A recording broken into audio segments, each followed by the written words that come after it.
Selamat datang di kelas malam. Di tempat ini kami bukan sekedar bercerita. Kami mengajakmu menelusuri sisi tergelap manusia, sisi yang sering disembunyikan dan kadang terlalu mengerikan untuk dipercaya.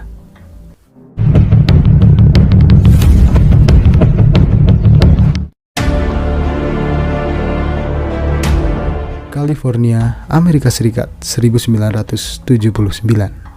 Lawrence Sigmund Whittaker dan Roy Lewis Norris bukan sekedar pembunuh, mereka dikenal dunia sebagai The Toolbox Killers.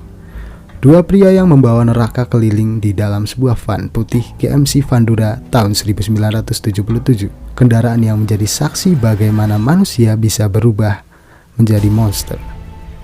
Mereka bertemu di penjara San Luis Obispo. Whittaker, pria dengan IQ 138, dipenjara karena percobaan pembunuhan dan perampokan. Norris, seorang pemerkosa berantai dengan riwayat kekerasan seksual yang brutal, sedang menjalani hukuman karena pemerkosaan. Di balik jeruji itulah dua jiwa sakit ini berbagi fantasi mereka, fantasi tentang penculikan, penyiksaan, dan pembunuhan gadis remaja.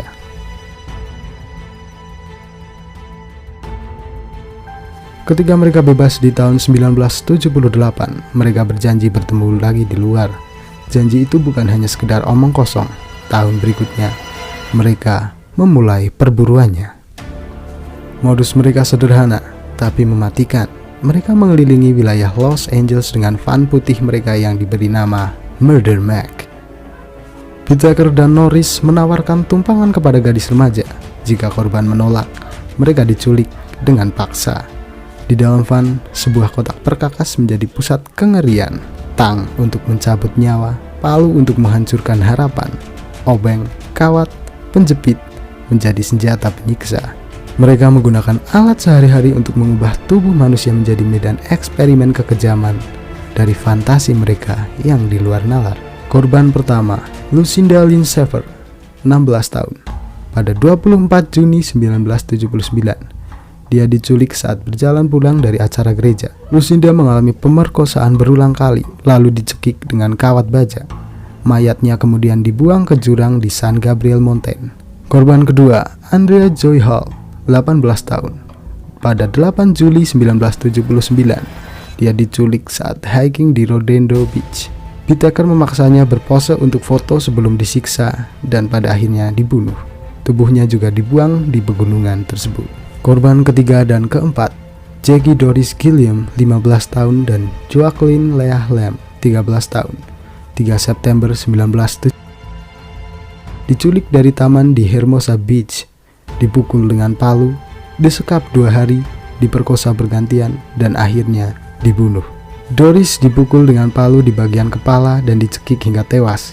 Sementara Leah ditikam di bagian dada dengan pisau sebelum dicekik, dan kemudian mayat keduanya dikubur di San Gabriel Mountains. Korban kelima dan yang paling terkenal, Cheryl Lynette Ledford, 16 tahun. 31 Oktober 1979, malam Halloween, diculik saat menunggu tumpangan pulang dari pesta. Di dalam van, ia diperkosa, disiksa dengan tang dan palu, serta dipaksa untuk memohon atas nyawanya. Seluruh penyiksaan Cheryl direkam di kaset audio selama lebih dari 17 menit. Kaset itu kemudian menjadi barang bukti paling mengerikan yang pernah didengar oleh FBI. Ketika diputar di persidangan, beberapa anggota juri muntah. Seorang petugas keluar dari ruang sidang dan tak pernah kembali. Seorang pengacara pembela dilaporkan bunuh diri karena tidak sanggup menanggung beban setelah mendengar rekaman suara itu. Setelah Shirley dibunuh, tubuhnya dibuang di depan halaman rumah di Sunland, Los Angeles. Whittaker melempar mayatnya begitu saja seperti membuang sampah.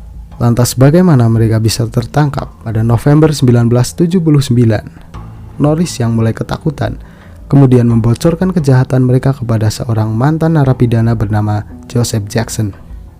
Jackson langsung melapor ke polisi dan penyelidikan pun dimulai.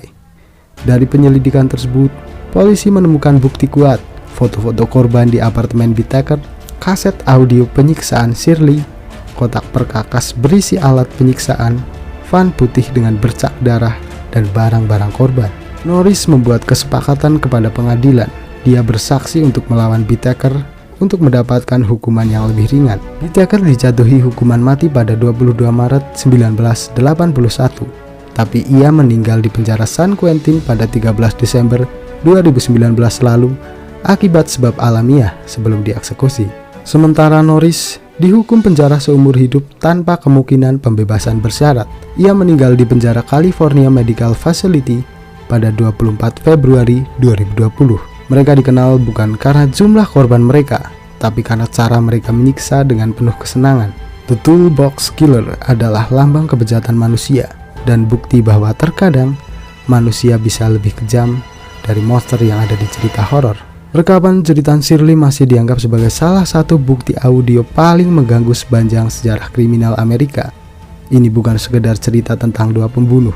Ini adalah peringatan kelam tentang apa yang terjadi ketika rasa sakit menjadi sebuah hiburan. Mereka tidak haus darah, mereka lapar akan teriakan. Dan malam ini, kamu baru saja menyaksikan bagian tergelap dari wajah manusia. Kisah nyata dari The Toolbox Killer. Terima kasih telah bergabung di kelas malam. Dan jangan lupa, di balik setiap cerita, ada bayangan yang mungkin sedang mengawasimu.